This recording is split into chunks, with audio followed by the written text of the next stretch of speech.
verset 15 de Éphésiens chapitre 6. Mettez pour chaussure à vos pieds le zèle que donne l'évangile de paix. Hein? C'est ça les chaussures que je vous propose. Et ça, vous pouvez mettre ça jusqu'à ce que le Seigneur revienne. C'est bon? Hein? Jusqu'au retour de Jésus. Et la version anglaise cite différemment ce verset et parle de mettre à nos pieds pour chaussures. Il dit de chausser nos pieds avec la préparation de l'évangile de paix. Et le mot préparation est plus juste que le mot zèle. Hein? Parce que le mot zèle nous connecte à autre chose. Que peut-être ce n'est pas totalement faux, être zélé pour l'évangile. Mais même dans le grec, dans l'original, il s'agit de préparation. Alors, de quoi est-ce qu'il s'agit? Ces chaussures-là. Hein? L'association de bonnes actions à une bonne conduite, ça constitue quelque chose qui s'appelle le témoignage. Non? On a un bon témoignage quand on a de bonnes actions soutenues par une bonne conduite, un bon état de cœur, une bonne motivation. Et là-dedans, on a des actions. Ça doit constituer le témoignage du chrétien. C'est une arme. Hein? C'est une arme. Parce que pour vivre notre vie chrétienne, l'ennemi va user d'une ruse qui est de chercher à nous discréditer. C'est là? À nous discréditer, c'est-à-dire à s'attaquer à nous et à dire que nous ne sommes pas vrais. Nous sommes une religion comme les autres. La preuve, voilà comment on est. S'attaque à notre témoignage. Le chrétien doit soigner son témoignage. Hein? C'est pourquoi on a parlé de justice avant. La vie de justice, les bonnes œuvres venant d'un cœur pur, avec l'amour de Dieu. Et là, on chausse les chaussures de la préparation. Beaucoup d'interprétations sont données là-dessus, mais moi je vais vous partager ce que le Seigneur me met à cœur, que je crois que le Seigneur me met à cœur. Les autres versions ne sont pas fausses, hein? Il y a plein de choses. Ces choses-là, ça parle de plein de choses. Mais ce que je veux vous dire, c'est que cela nous parle de la manière dont notre témoignage forme ou fait notre réputation de telle manière que l'Évangile va gagner du terrain. Parce que si notre témoignage n'est pas bon, cela va arrêter l'élan de l'Évangile. Parce que les gens qui voient dans notre vie, qui sont arrivés à la conclusion que notre vie n'est pas conforme à l'Évangile, ils vont être bloqués par rapport à l'Évangile. Mais ou non? Ils vont être bloqués. Donc les chaussures, là, quand on met des chaussures, ça nous soulage, ça soulage nos pieds. Hein? Dans notre marche, parce que souvent, notre témoignage, nous laissons des petits cailloux. Hein? Nous pouvons marcher si nous ne soignons pas notre témoignage. Nous sommes comme des gens qui allons au combat pieds nus. Nous allons marcher sur des cailloux. Ça va nous faire mal, et des petits cailloux, souvent, que c'est notre mauvais témoignage. Hein? C'est parce que nous n'avons pas construit un bon témoignage. Nous ne sommes pas protégés. L'Évangile n'avance pas. Ça parle de l'évangile de paix. Pourquoi est-ce que je parle de témoignage? Parce qu'il parle de préparation de l'évangile de paix. D'accord? L'évangile de paix, c'est quoi? C'est l'évangile qui donne la paix. Donc, un chrétien, il doit vivre l'évangile de paix. L'Épître aux Romains dit, autant que cela vous est possible, soyez en paix avec tous les hommes. Hein? Soyez en paix, parce que c'est la paix qui prépare les gens pour l'évangile. Vous comprenez maintenant là? Ça les prépare. L'évangile de paix prépare.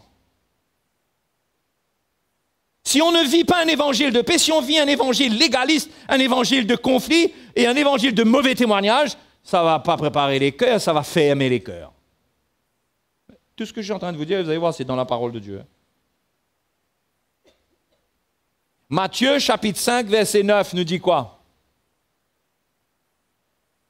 Matthieu, chapitre 5, verset 9. Heureux ceux qui procurent la paix, car ils seront appelés fils de Dieu. Ils procurent la paix et ils sont appelés fils de Dieu. Ce n'est pas seulement dans l'esprit, ce n'est pas seulement les anges, mais le monde même reconnaît les enfants de Dieu par le fait qu'ils ont une autre attitude, ils ont un autre comportement, ils ont une autre conduite, ils ont d'autres actions. Hein? Ils procurent la paix. Ils acceptent de s'humilier pour avoir la paix. Ils demandent pardon pour avoir la paix. Ça, ce n'est pas seulement à l'église. C'est dans le travail, c'est dans le monde. C'est avec tout le monde. Ils portent un évangile de paix. Ils s'assurent autant que c'est possible de leur côté que tout le monde est en paix avec eux. Et le témoignage est tel qu'on les appelle fils de Dieu. On dit, ah, ça c'est des fils de Dieu, oui. Et si on ne les reconnaît pas comme ça, si on ne les appelle pas tout de suite fils de Dieu, mais un jour, on les appellera fils de Dieu. On va dans la Bible? Allons-y. 1 Pierre, chapitre 2. 1 Pierre, chapitre 2, verset 12. Ayez au milieu des païens une bonne conduite. Alors, on est en train de mettre nos chaussures, là, hein? Chaussures de fin d'année, là, hein? Hein? Chaussures de fin d'année et de toute l'année, et des années à venir. Ayez au milieu des païens une bonne conduite, afin que là même où ils vous calomnient comme si vous étiez des malfaiteurs, ils remarquent, parce qu'il y a des gens qui vous maltraitent, mais croyez pas qu'en même temps, ils ne remarquent pas. C'est pourquoi il ne faut pas mener un combat, il ne faut pas lutter contre la chair et le sang. Parce que si vous luttez contre la chair, vous détruisez ça. Ils remarquent vos bonnes œuvres, alors qu'ils vous calomnient, ils remarquent vos bonnes œuvres. Ce n'est pas parce qu'ils te donnent deux causements qu'ils ne comprennent pas, ils ne connaissent pas quelle valeur tu as.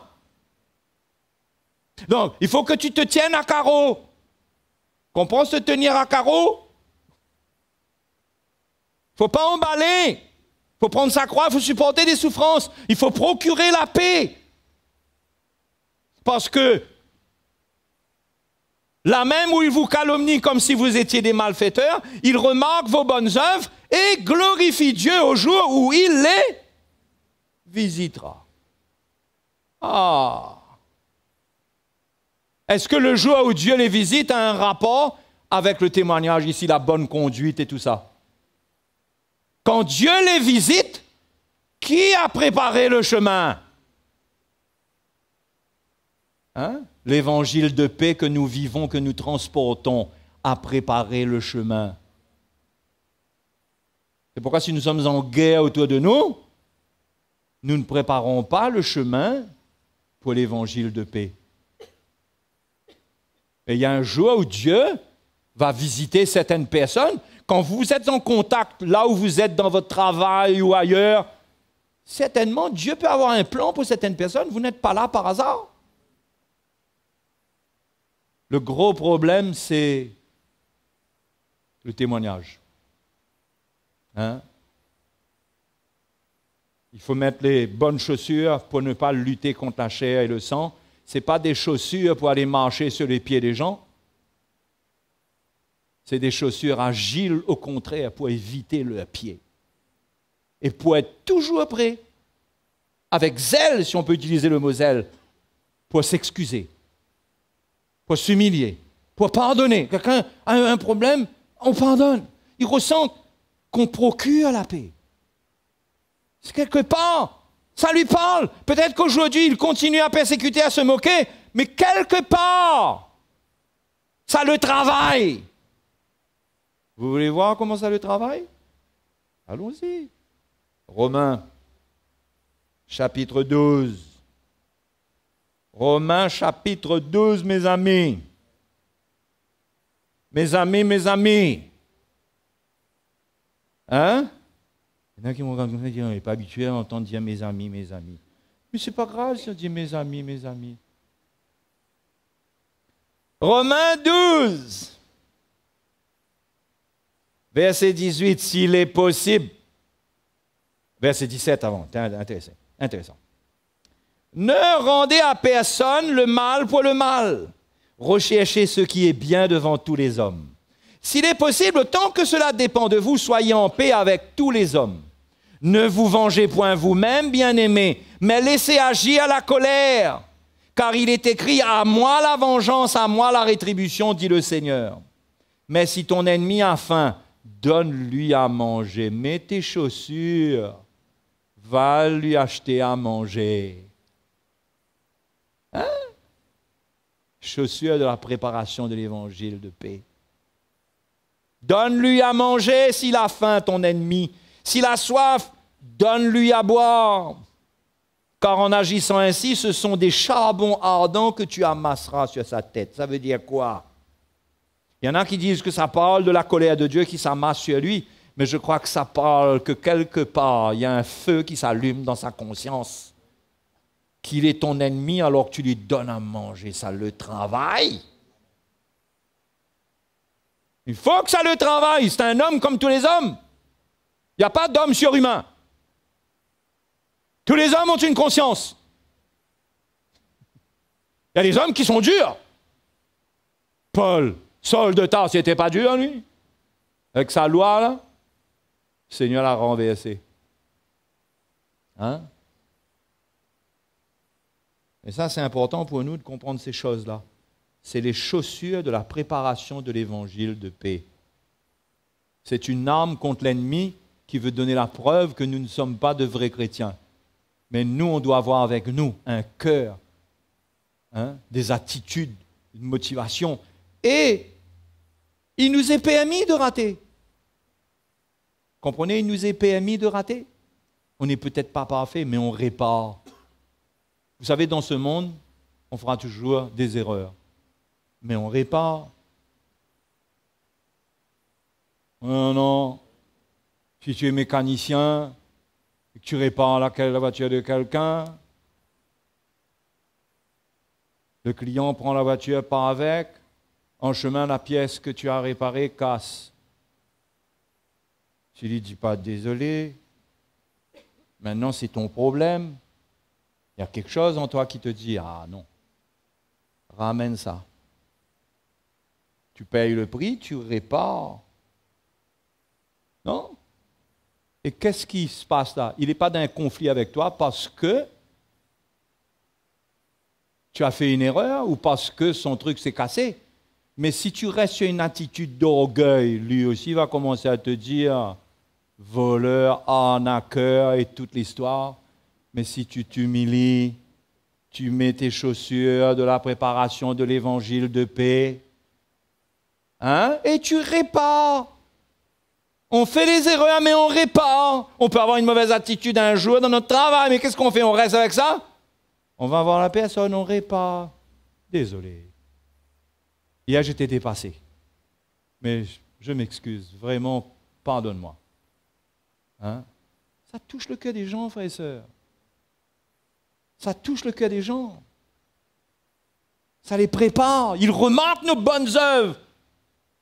C'est ça les bonnes œuvres, c'est les bonnes œuvres dans l'esprit. C'est tout ce qui est attaché, c'est les actions, mais c'est attaché à l'état de cœur. Ils remarquent qu'il y a là des gens qui ont un cœur spécial. Et il y a un jour où Dieu les visitera. Et ce jour-là, ils vont glorifier Dieu. Et ils vont dire, mais tu sais, tu te souviens quand on travaillait ensemble? Mais moi, je savais, moi, que tu étais un chrétien. Mais excuse-moi, je n'ai pas été gentil avec toi. Mais moi, ça me travaillait, tu sais. Depuis ce temps-là, tout ce temps-là, j'ai résisté. Vous savez, Saul de Tarse, pendant un temps, il a résisté, mais le Seigneur lui a dit, il te serait Dieu de regimber contre les aiguillons. Il y a des gens qui résistent, qui résistent, qui résistent, qui résistent, qui résistent. Mais quand ils craquent, après, là, ils reconnaissent. Et s'il y a une chose qu'ils peuvent dire, je reconnais que cette personne a été un bon témoignage. Et ça m'a aidé, et ça m'a encouragé à venir au Seigneur. Hein? Donc il faut revêtir ces chaussures-là, non? Ne te laisse pas vaincre par le mal, mais surmonte le mal par le bien.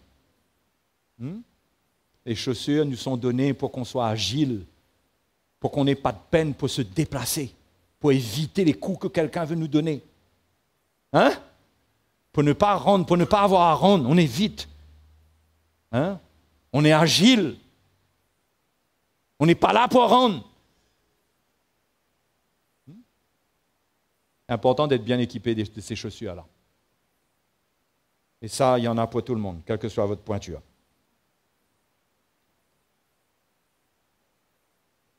Amen.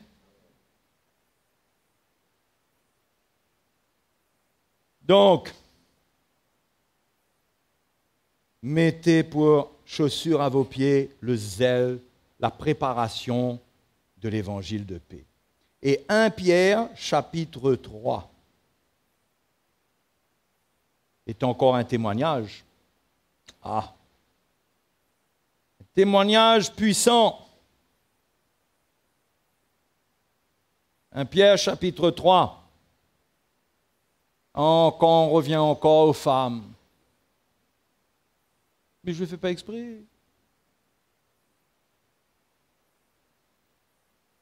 Femmes, soyez de même soumises à vos maris, afin que si quelques-uns n'obéissent point à la parole, ça parle des femmes qui ont un mari inconverti. Et c'est pareil pour un homme qui a une femme inconvertie. Hein? C'est presque pareil. Il n'y a pas un évangile différent, un évangile pour un évangile pour l'autre. Mais vu que la femme, c'est la femme, elle doit se soumettre à son mari. Il dit quelques-uns, afin que si quelques-uns n'obéissent point à la parole, ils soient gagnés. Ils n'obéissent pas à la parole, ils soient gagnés sans parole. Hein? L'évangile est puissant comment, mes frères et mes sœurs? L'évangile est puissant par le témoignage que nous transportons, pas par la parole que nous disons. Parce que ceux-là, ils ont été gagnés, ils n'obéissent pas à la parole, mais ils ont été gagnés sans parole. Qui dit mieux? Sans parole. Sans parole, comment? Par la conduite de leur femme. La conduite. On procure la paix. On est une femme avec un esprit doux et paisible. Ça travaille le cœur du mari d'avoir une femme comme ça. Ah, parfois, il faut supporter beaucoup de choses. Mais il dit par la conduite de leur femme, en voyant votre manière de vivre chaste et réservée. Maintenant, il parle de choses dans un contexte culturel. Dans un contexte culturel. Parce que si on prend ça à la lettre, tout le monde ici, toutes les sœurs, nous donnent leurs bijoux qu'on met à l'offrande. Parce qu'on va mettre à l'offrande, on ne va pas prendre pour nous. Mais gardez vos bijoux. Parce que ce n'est pas l'esprit qui anime Paul. Il parle que la femme n'a pas essayé de gagner son mari par des choses extérieures. C'est ça l'esprit de l'évangile qui est dedans. Et à l'époque, vu le contexte culturel, ben, c'est le conseil qu'il donnait, parce que dans le contexte dans lequel il vivait, ça marchait.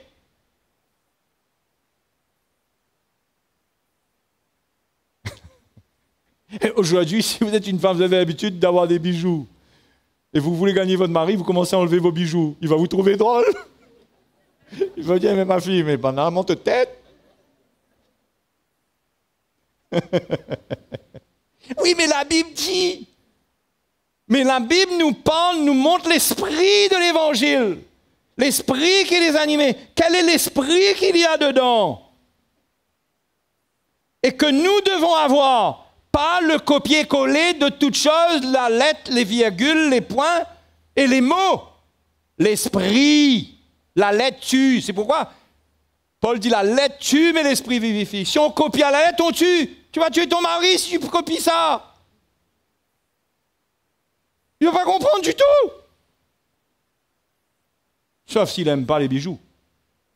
S'il n'aime pas, il serait temps que tu t'en débarrasses, quoi. Donc il dit, en voyant votre manière de vivre chaste et réservée, ayez non cette parure extérieure qui consiste dans les cheveux tressés.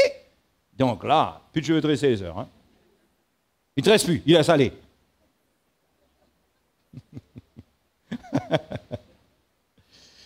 Imagine certaines sœurs qui débarquent, cheveux il n'y a pas de tresse.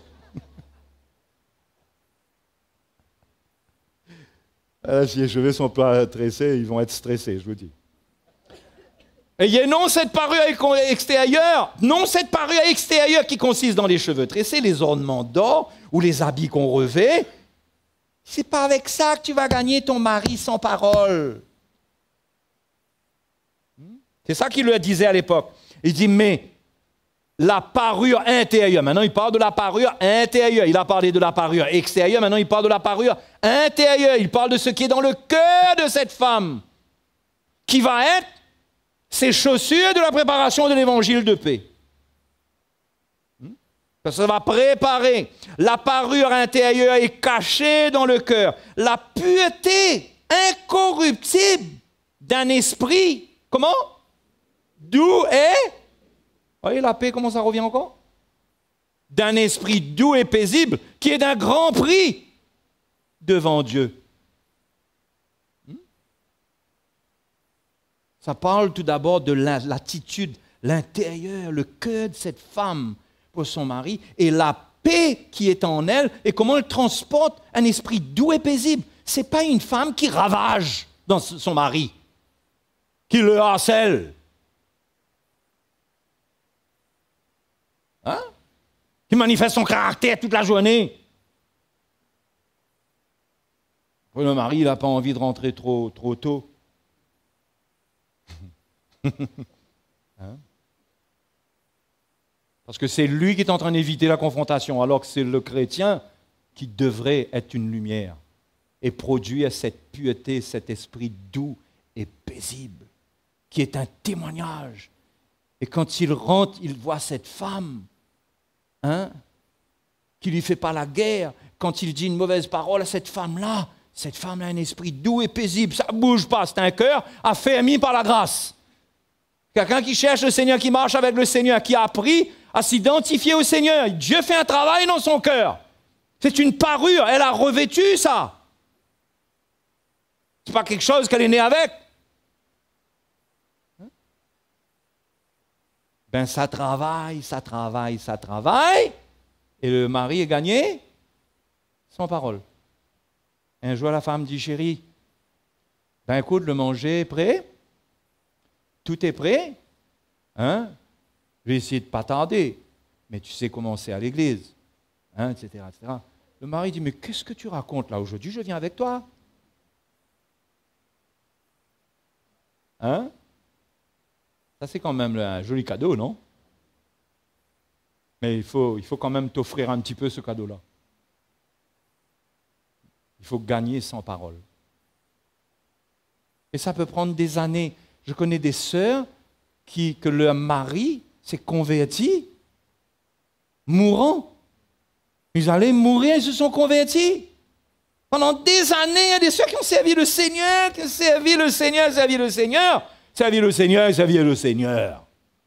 Et les années passent, on prie, Seigneur, s'il te plaît. Et quand arrive le moment où le mari doit partir avec le Seigneur, le mari donne son cœur au Seigneur. Parce qu'il connaît la valeur de la femme que Dieu a mise à côté de lui. Ça a parlé à son cœur toute sa vie. Il a résisté par orgueil, mais ça a parlé à son cœur.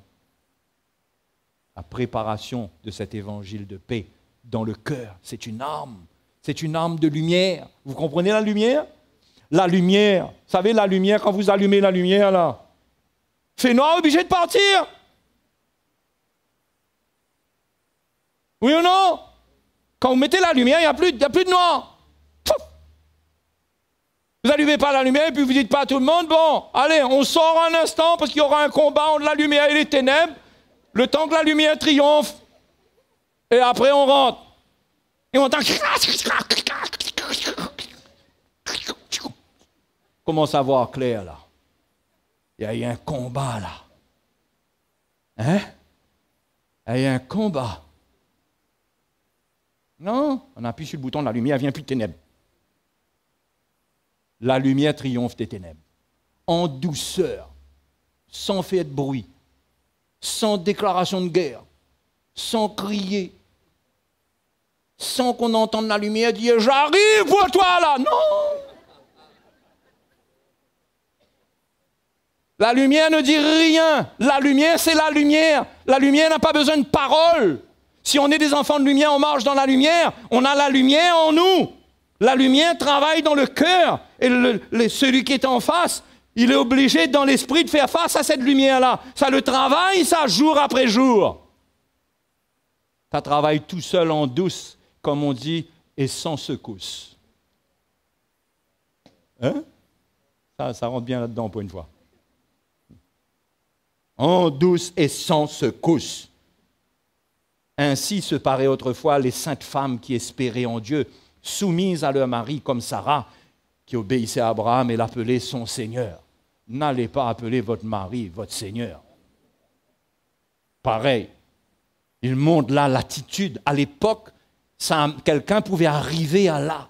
Je ne crois pas qu'aujourd'hui, quelqu'un peut devenir libre, tellement libre par rapport à son mari, tout ça, tellement soumise qu'elle arrive à dire « Chérie, mon envie d'appeler là au Seigneur. » Je ne crois pas ça du tout. Je ne crois pas ça du tout. Ça, c'était entre Abraham et Sarah, ça. Essayez pas de copier ça. Vous allez nous faire rire si vous agissez comme ça. Hein? C'est d'elle que vous êtes devenus les filles en faisant ce qui est bien, sans vous laisser troubler, pas aucune crainte, en faisant ce qui est bien, à partir d'un cœur qui est pur, un esprit doux, paisible. Elle persévère. Elle ne répond pas compte pour compte. Il n'a pas aimé l'autre soir mon repas parce que c'était trop salé. Seigneur, aide-moi. Je vais essayer de le gâter ce soir. Hein? Ça va mettre 2 piments confits dedans, rendre un peu plus salé, pour qu'il apprenne. Après, on vient devant l'ancien, on dit, frère, mais il faut quand même qu'il apprenne une leçon, sinon il va me tuer un jour. Il n'y a pas de leçon à donner. La lumière est suffisamment forte pour triompher des ténèbres. Et ce n'est pas à vous de dire quand ça aura son fruit. Ça portera son fruit. Persévérer. C'est une souffrance, c'est une mort. C'est sûr que ce n'est pas facile dans certains cas. C'est subir des choses parfois dures, difficiles dans la vie. Mais la ruse du diable, c'est va divorcer. Libère-toi de ce fardeau-là. Hein? Après, tu auras quelqu'un que ce n'est pas seulement ton manque de sel qu'il ne va pas aimer. Il va venir avec toi avec le manque de poivre, le manque de piment, le manque de tout. Tu vas te retrouver avec pire. Parce que le diable ne peut pas nous donner mieux que ce qu'on a là. Ce qu'on a là, comme on vient au Seigneur, là. Garde-le précieusement. Garde-le précieusement. Et sache que Dieu est à l'œuvre d'une manière que tu ne sais pas. Donc, mets ces chaussures-là. Si tu es pieds nus et tes pieds sont sensibles et tes pieds sont un peu agacés dans les situations, ramasse tes pieds. Vous savez, les pieds peuvent être agités parfois. Vous avez déjà eu ça, vous? Chaussez-les bien.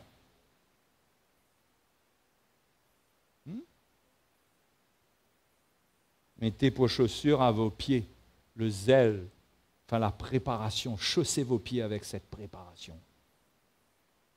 C'est valable pour l'école, c'est valable pour la famille, c'est valable pour la société, c'est valable partout.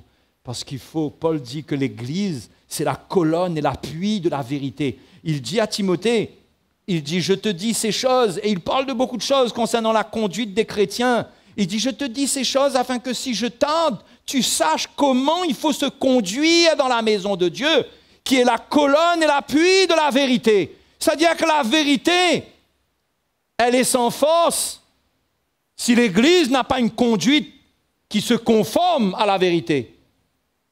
Elle est sans force.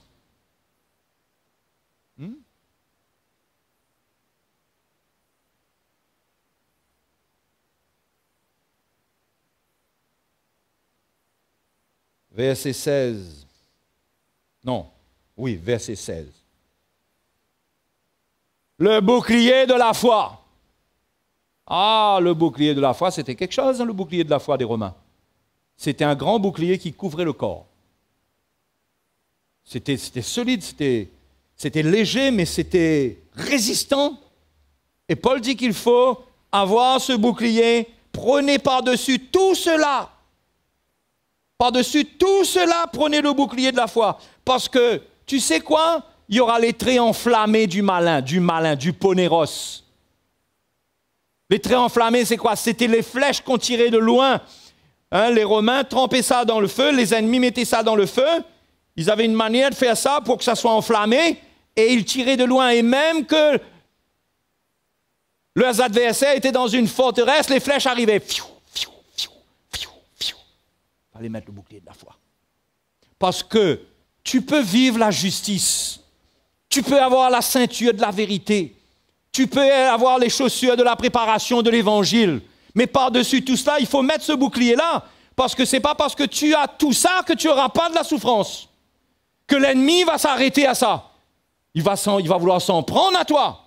S'il ne peut pas s'en prendre à ton témoignage, s'il ne peut pas s'en prendre à toi parce qu'il ne peut pas te séduire au niveau de la doctrine, parce que tu as la ceinture de la vérité, il a un autre plan. S'il ne peut pas te prendre au niveau de la justice, il a un autre plan. Il va devenir de plus en plus ponéros. Ce qui est ponéros va se manifester. Même que tu sois en train de t'appliquer avec tes chaussures de la préparation de l'évangile, mais il faut protéger tout ça avec le bouclier de la foi. Être quelqu'un qui est déterminé à souffrir pour l'évangile. Qui, même en faisant ce qui est bien, parce qu'il y a des chrétiens qui se découragent, qui disent, mais pourtant, moi je fais ce qui... Mais mon frère, mais tu vas être persécuté pour le bien. Tu auras des traits enflammés quand tu auras fini de te protéger avec toutes tes armes là. Il y aura encore venant du ciel. Les traits enflammés, ça venait d'en haut, non? Où ça sort cette affaire-là? Il y a des flèches qui arrivent, parfois on ne sait même pas d'où ça vient. Le mauvais jour, le jour où quand vous sortez, il fait beau, et tout d'un coup il y a une flèche qui arrive. Il faut avoir ton bouclier avec toi pour parer le coup. Non? Hein? Être quelqu'un qui a la foi. C'est une arme défensive contre les stratégies de découragement venant de l'ennemi. Parce que pendant que tu es en train de servir le Seigneur, ces choses-là arrivent. Ça parle de la persécution. Voilà une flèche, non? La persécution, les faux témoignages, les injustices qui t'arrivent. Hein? Mais Pierre dit, mais c'est normal qu'on souffre l'injustice. C'est normal. Donc, cette foi dont on parle là, ici, le bouclier de la foi, c'est quoi? C'est être équipé dans son cœur de la vérité de la croix et de savoir qu'on est appelé à supporter des souffrances et ne pas trouver ça drôle. Et avoir son bouclier et savoir que les flèches vont tomber. Et pas trouver drôle quand une flèche tombe. Dis, ah ben non, ben moi j'arrête, moi si les flèches commencent à venir. Mais le Seigneur t'avait dit que ça vient. Ça vient. Ça va venir un jour d'une manière ou d'une autre. Ça peut venir de la famille, ça peut venir du travail, ça peut venir du monde, ça peut venir dans ta maison même. Jésus a dit qu'il y aura des ennemis. Hein?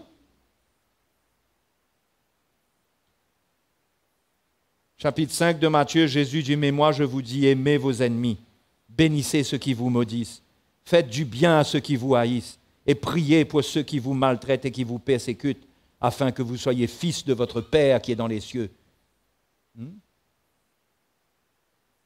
Pendant que les coups viennent, vous avez votre bouclier, vous priez pour celui qui a tiré cette flèche-là. Seigneur, cet homme-là ne comprend pas ce qu'il est en train de faire. Au lieu d'engager une lutte contre la chair et le sang, des procédures. On engage des procédures. Des procès durs. On engage des procédures. On rentre dans un combat de la chair, on est fatigué, on se retrouve à être obligé de manifester des humeurs, de se justifier selon la chair. Parce que quand on rentre sur le ring de la chair, là, on ne peut pas tout d'un coup se transformer en quelqu'un de spirituel. Hein? Quand vous montez sur le ring de la chair, quand l'adversaire vous attend, là, il est en face, là. Il est comme ça, là. Et vous lui dites, non, moi je ne combats pas ce combat-là, vous montez dessus, vous. Hein? Vous rentrez dans vos procédures charnelles.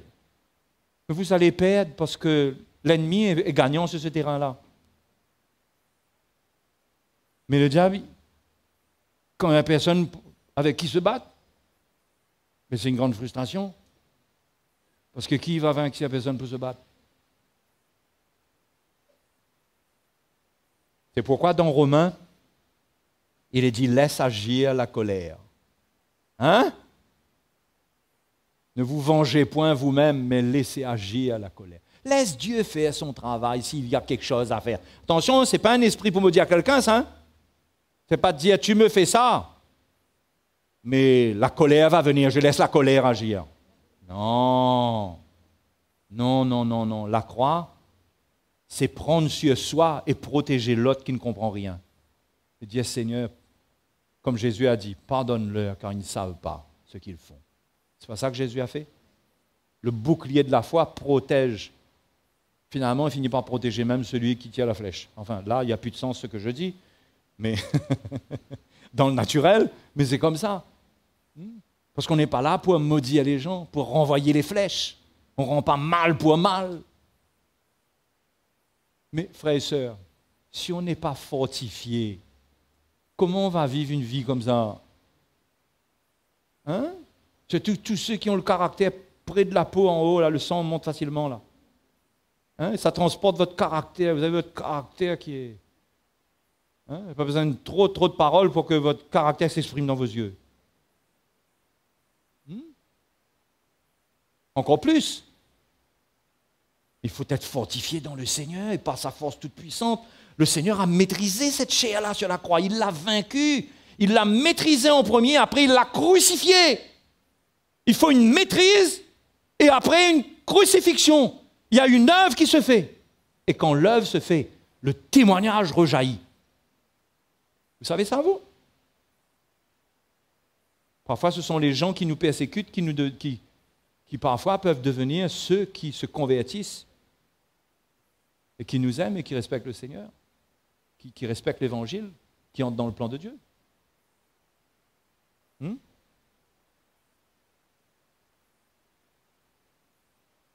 Amen ou aïe?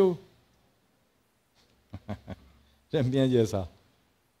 Parce que aïe et amen. Ouais. Prenez aussi le casque du salut. Hein?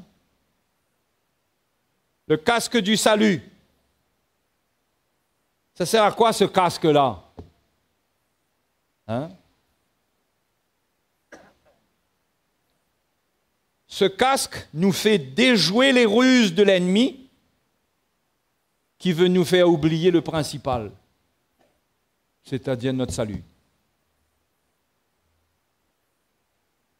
Ah, elle me dit, Ah ben nous, on sait que le principal, c'est le salut. Tu le sais. Mais à la manière que parfois, les choses dans lesquelles on s'engage, on prend tellement de risques qu'on oublie que la priorité, c'est le salut.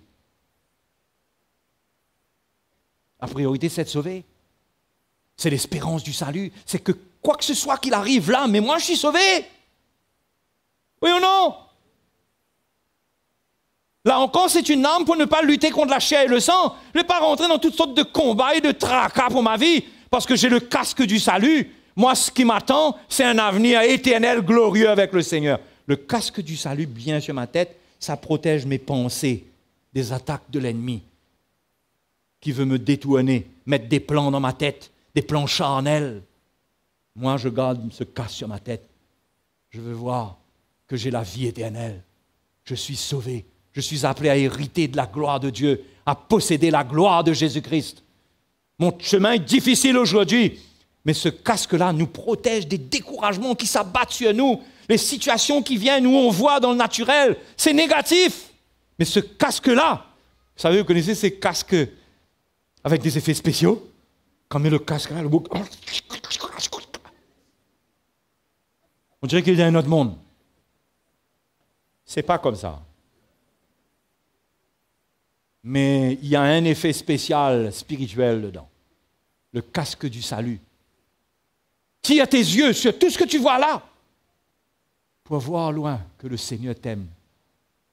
Le Seigneur est avec toi. Le casque du salut, ça a permis au martyr d'accepter sa mort. Ça l'amène à ne pas maudire son bourreau, mais à le bénir. Parce qu'il a le casque du salut. S'il n'a pas ça, dans sa tête, il y a plein de choses qui se passent. Il y a plein de mensonges qui rentrent, il y a plein de plans, il y a des ruses de l'ennemi qui viennent.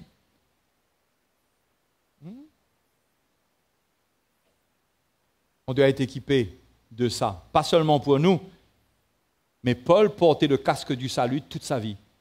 Parce que le but de sa vie, c'est que tous ceux qu'il rencontrait puissent être sauvés et entendre l'Évangile. Il n'avait pas d'autre combat. Ça aussi, c'est le casque du salut. C'est que le but de notre vie sur cette terre, c'est que les gens soient sauvés. Non?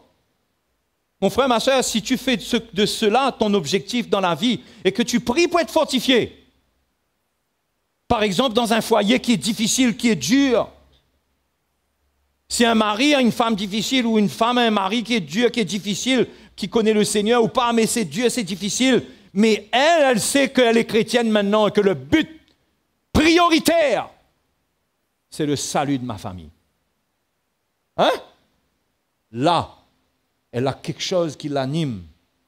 Elle n'est pas tentée de rentrer dans toutes sortes de choses qui va l'éloigner de son conjoint ou quoi. Mais elle est équipée, elle est protégée d'une arme pour que les ruses de l'ennemi ne rentrent pas, pour qu'elle achève de tout détruire. Mais elle accepte de souffrir ce qu'il faut souffrir parce que sa priorité, c'est de sauver son foyer. Si elle n'a pas le casque du salut, elle ne voit pas ça. Elle voit un bonhomme ou il voit une femme, que ça serait temps que le Seigneur fasse quelque chose, quoi. Vous comprenez qu'est-ce qu'il y a dans ce quelque chose-là? Mais ceux qui sont spirituels, ceux qui sont équipés de la part de Dieu, ils ont une patience et ils supportent certaines souffrances et ils ont en vue le salut. Et Paul dit, moi, je me suis fait tout à tous afin d'en sauver de toute manière quelques-uns. Hein? Avec les Juifs, il a été comme les Juifs, avec ceux qui étaient sans la loi comme étant sans loi, etc., etc. Il parle de ça dans 1 Corinthiens 9. Sa vie, c'était être quelqu'un qui pouvait être un objet de salut pour l'autre. Si on n'a pas le casque du salut, on voit la vie d'une manière terrestre et humaine. On mène notre vie comme tout le monde. Hein? Mais si on a le casque du salut, quand on va au travail, ben là on commence à voir qu'il y a des gens qui sont perdus. Le casque du salut nous fait voir ceux qui sont perdus autour de nous. Non? On prend conscience. Ça va mettre une prière dans notre cœur. Ça va créer des attitudes en nous. Hein? L'Esprit de Dieu va nous conduire. Mais si on n'a pas ça, on est abîmé par des raisonnements et des choses qui nous prennent la tête. Et on rentre dans des combats charnels parce que souvent ça commence là. Les plans viennent là. On perd de vue le plan du Seigneur. Hein? Dans 1 Thessaloniciens, Paul dit, nous qui sommes du jour, la lumière, soyons sobres, ayant revêtu la cuirasse de la foi et de la charité, et ayant pour casque l'espérance du salut. Dieu ne nous a pas destinés à la colère, mais à l'acquisition du salut. Hein, ça, c'est pour nous. Mettons ce casque du salut. Hein? Il faut s'équiper, il faut être dépouillé des armes des ténèbres, de la chair, pour arriver à voir que ma vie doit servir à sauver les autres et que je dois me réjouir parce que Dieu a un plan pour moi qui est glorieux, mes frères et mes sœurs. Le Seigneur a des choses extraordinaires pour nous. Il ne faut pas perdre le temps avec des petites bêtises qui risquent de gâter notre cœur, gâter notre vie, nous éloigner de Dieu et on perd tout. Gardons le casque du salut. Il faut s'humilier? Oui, je vais m'humilier parce que j'ai le casque du salut. Je comprends que là, je ne peux pas perdre mon âme dans cette affaire-là. Je ne peux pas me permettre d'avoir de l'amertume. Je ne peux pas prendre le risque que mes propres péchés ne soient pas pardonnés parce que je ne pardonne pas. J'ai le casque du salut, je garde ça. Ben là, ça me fait rester quelqu'un dans le combat, hein, protégé. Il y a beaucoup de victoires qui sont prises comme ça.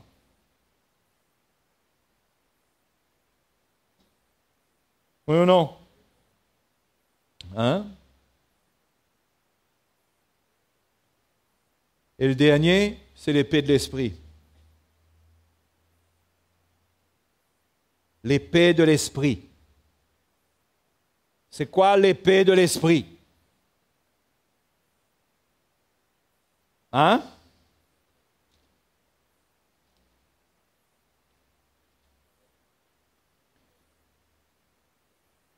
Prenez aussi le casque du salut et l'épée de l'esprit qui est la parole de Dieu. Vous voyez ça là? Ça, je crois qu'il faut bien comprendre. L'épée de l'esprit, quand Dieu nous donne une épée, c'est pour désarmer nos adversaires. Ce n'est pas pour les PSC. L'épée de l'esprit, c'est la parole de Dieu utilisée avec sagesse, avec le cœur de Dieu, avec le Saint-Esprit. Et on doit être habile avec l'épée de l'esprit. Qui veut essayer avec moi? Hein? Qu'est-ce que je fais avec ça? Je ne tiens pas comme ça devant les gens, mais je désarme les adversaires de l'Évangile avec douceur. L'épée vole en morceaux là-bas.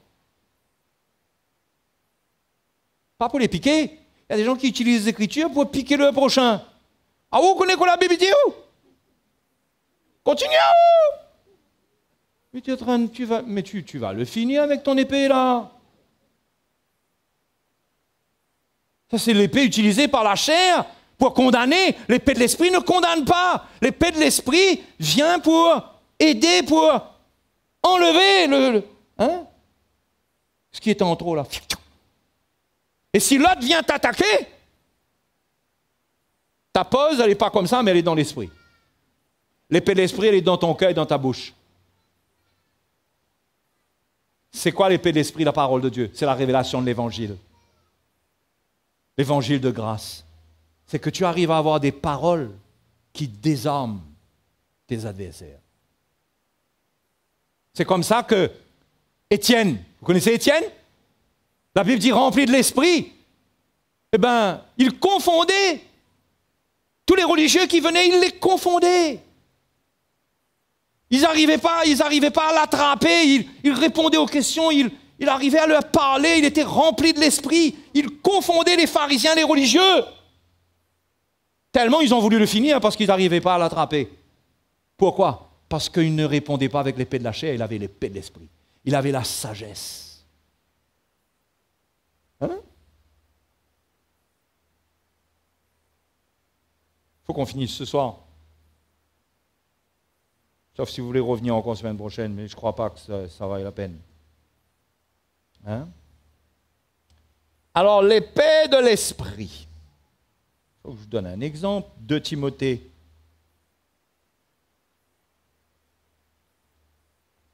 2 Timothée chapitre 2, verset 23. repousse les discussions folles et inutiles, sachant qu'elles font naître des querelles. Vous avez compris là? On ne monte pas sur le ring. Quelqu'un veut rentrer dans un tas de discussions, vous ne montez pas sur le ring. Vous écoutez, mais vous ne montez pas sur le ring. Si vous pouvez l'aider, vous l'aidez, sinon vous vous arrangez, vous avez une sagesse pour arrêter tout ça. Il dit, oh, il ne faut pas qu'un serviteur du Seigneur ait des querelles. Voilà, il ne faut pas qu'ils soient en train de se battre avec la parole de Dieu contre quelqu'un, pour le démolir. Vous savez, ce n'est pas facile ça. Il y a des cas parfois là. C'est là que l'état d'esprit des quatre vérités monte. Il faut qu'il entende ces quatre vérités, celui-là. Oh, il ne faut pas qu'un serviteur du Seigneur ait des querelles. Il doit au contraire avoir de la condescendance pour tous, être propre à enseigner, doué de patience. Il doit redresser avec douceur les adversaires. C'est-à-dire, quand l'adversaire arrive avec sa grande épée, lui, il a l'épée de l'esprit. Le gars dit, ben oui, là, j'ai plus rien à te dire, moi là,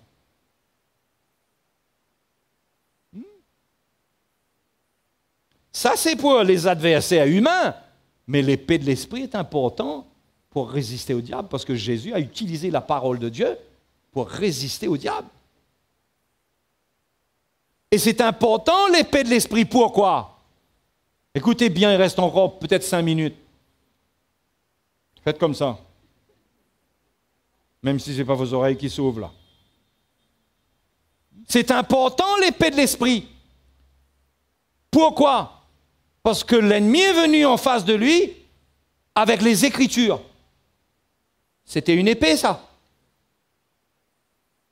Il est écrit. Mais comme Jésus avait l'épée de l'esprit, il lui a dit, ting, ting, ting, il est aussi écrit. S'il n'avait pas de l'esprit, s'il n'avait pas l'épée de l'esprit, mais le diable aurait dit, il est écrit. Oh la peau. Fini. Mais il avait l'épée de l'esprit.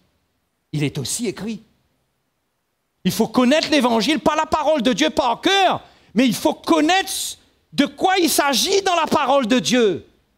Parce que l'ennemi est venu avec une séduction pour le détourner du plan de Dieu, pour le tirer dans l'orgueil, l'amener à ne plus se soumettre à l'autorité du Père et l'amener à se soumettre à lui.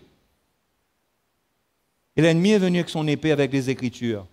Et il dit à chaque fois, oui, mais il est aussi écrit. Il dit, mais il est écrit, non, il est aussi écrit ça. Il faut avoir la révélation de l'Évangile pour ne pas tomber dans les ruses de l'ennemi. Ça, c'est l'épée de l'esprit. Oui ou non? Et croyez-moi, ce n'est pas parce qu'on connaît la Bible par cœur qu'on a l'épée de l'esprit, non.